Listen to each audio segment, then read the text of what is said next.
What is up, YouTube? As you can probably tell, that dumbass intro I just recorded, I'm happy today. We finally got Life of the Pierre 5. The Life of Pierre 5. And I'm so excited. Like, I'm a huge Pierre Bourne fan. And I don't know why they released this video like the day the album dropped, but I've decided I really want to make a video over how to make beats like Pierre does on the album. So I'll be going for something like Couch or Hulu. More like Hulu. Two of my favorite songs off the project. I don't got a lot to say besides I'm gonna plug my Discord real quick. I just made a Discord, cool place for me to collab with all y'all to collab with each other. I'll send free loops there and stuff. I'm gonna link that down below. And then me and my label, we're really like putting more effort into our collective channel, and so right there we post free loop kits and tutorials and stuff, pretty much the same stuff we post here, but it's got like all of us. So if you want to like go check that out, I'm gonna link that too. But thank you for watching. I'm gonna break down this melody that I made real quick, and then I'm gonna go do the drums live, show you how to get that good Pierre bounce, how to get like creative with the melodies like he does. And I won't keep you much longer. Let's just get straight into this thing. Alright, so I got my project loaded up, the melody, and so the first thing I want to cover real quick is the best like plugins to use for like Pierre Bourne type beats. And so pretty much just the ones I used in this project. We got like Gxdspeedd, great for anything, bells, pads, whatever. Electra, same thing, but it also has pretty good arps too. And then we have Purity, great for like bells and leads and stuff. And then a couple of the others you can use are Omnisphere, Nexus if you want to stretch it. I personally wouldn't, but you could use Nexus if you want to. Dune 3 is a good one. I don't own it, but Dune 3.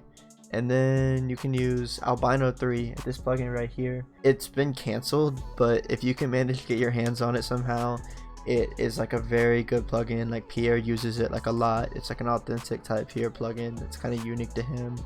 But anyways, I'm gonna just get into this melody real quick. And so the first thing I started with was this bell from Gxdspeedd, and it's called the DXNJ. It's kind of like an E piano layer to some bells. And for this, I kind of had like this idea of keeping the melody super spacious, just being like some arpeggiated chords and like kind of changing the same chord up a couple times. Right here I just have it going just the C minor chord with the F in still, and so that sounds like this. And so I did that, and I pretty much just copied this over a bunch of times and like slightly modified it every time.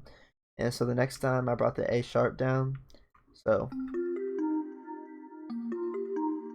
gives it like a really nice repetitive feel, but like refreshing on the ears still. And then over here, I brought the A sharp back up to the C, and then just bumped the G up to a G sharp. So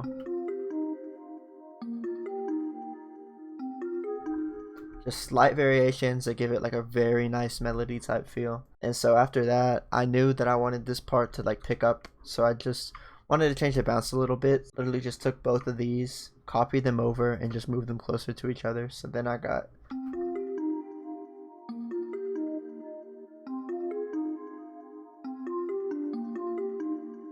So I copied that over, and I just added some super simple top notes right here.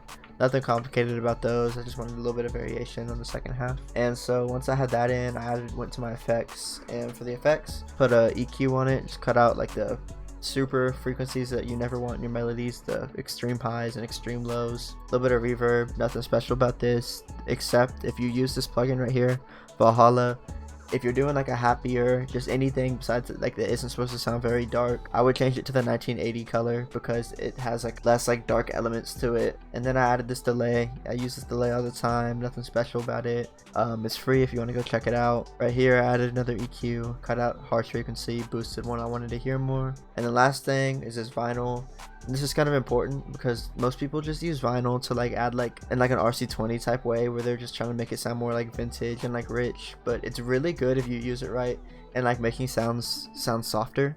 And so the way you do that is you literally just mess with this wear knob, and you can mess with the year knob a little bit too, but as long as you turn this up, your sound's going to become a lot more soft because the frequencies or some shit's done to them. I don't really know how to explain it.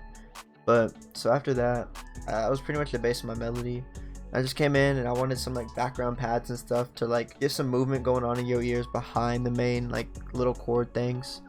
And so I came into the Electra, and I got this pad from this Come Out Here bank called Washer. And with this, I just copied the chords over that I already had. Copied that basic C minor chord. I moved the C up an octave too, just to give it more like a fullness. And right here, I just wanted like a cooler bounce behind it because I had like such a spacious melody. And so right here, It looks kind of complicated, but I pretty much would just copy the corresponding chords over, and what I did is I just put them in like the spots 808s would go, and that's how I get a cool bounce with all my melodies. If I'm trying to do something different, I usually just copy what an 808 pattern would do. So I did that, and this sounds like this.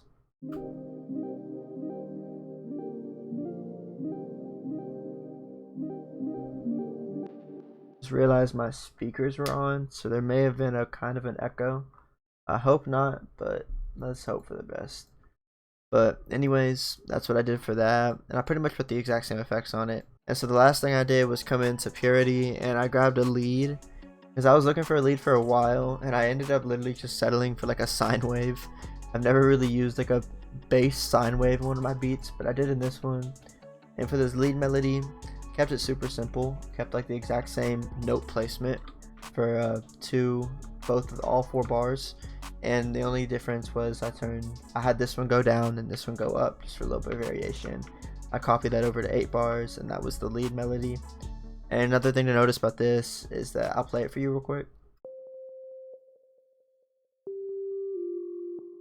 The preset slides, so like that sounded kind of cool how it slid down to the F like that. For the effects on this, pretty much the same thing. Cut out a harsh frequency because I was using like a literal sine wave. I had some weird frequencies I had to cut out, but I added the same reverb, and then this time I used a normal delay because I wanted something a bit simpler.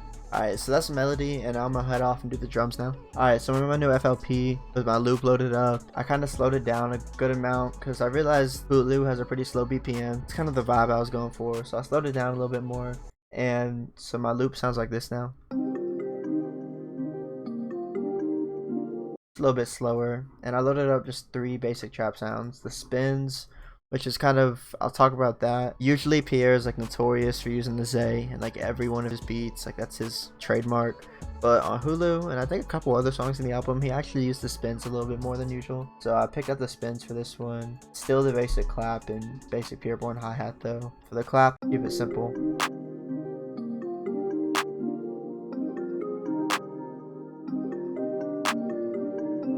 If you listen to Pierre and you paid attention to his production style, you know this already usually, but he keeps his hi-hats extremely simple, like little to no rolls. And on the album, particularly T-Lot 5, he used a lot of like these rolls, like super, like the beginner trap roll, I guess you could call it. And he used a lot of those, so I'm probably gonna either add no rolls or add a couple of those in. And the next thing about Pierre's drums is how repetitive they are.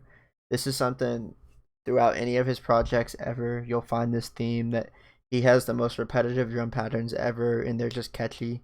He lets the melodies carry his beat because that's what he's amazing at, and his drums are hard too, but he doesn't need to go crazy on his drums. Like his flow's already creative enough, his melodies are creative enough.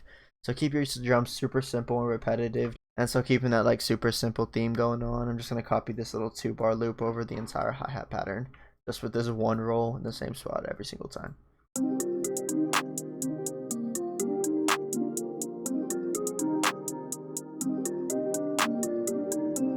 And now move on to the 808. Pierre, like a lot of people you see in trap nowadays, they add distortion or they let their 808 clip, but he didn't do that on many songs in the album. He did it on Butterfly and maybe 1 or 2 others, but he usually kept his 808 really clean sounding even if it was loud. And so I'm gonna do that. I'm not gonna boost it or anything. I'll just turn the velocity up, and then whenever I go back and mix it, I'm gonna keep it super clean. And once again, I'm gonna keep a super simple and repetitive pattern with the 808. As producers, I know a lot of the times we like to like flex kinda and like try to impress other producers with these crazy 808 rolls, snare rolls, crazy drum patterns, but like you're not trying to impress other producers, you're trying to like impress the listener. And having simple 808 patterns and simple drum patterns, especially in these beats, is important, so don't get carried away.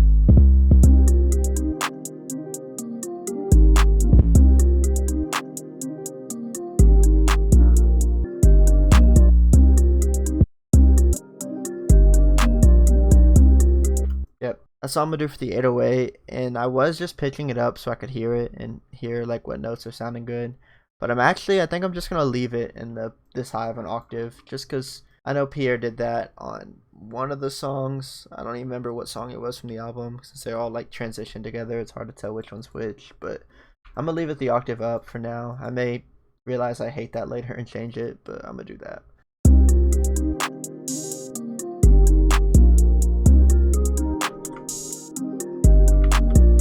Okay, I'm so tempted to add the little Vox, but he didn't use that like once on T-Lop 5, so I kind of just, fuck it, I'm doing it.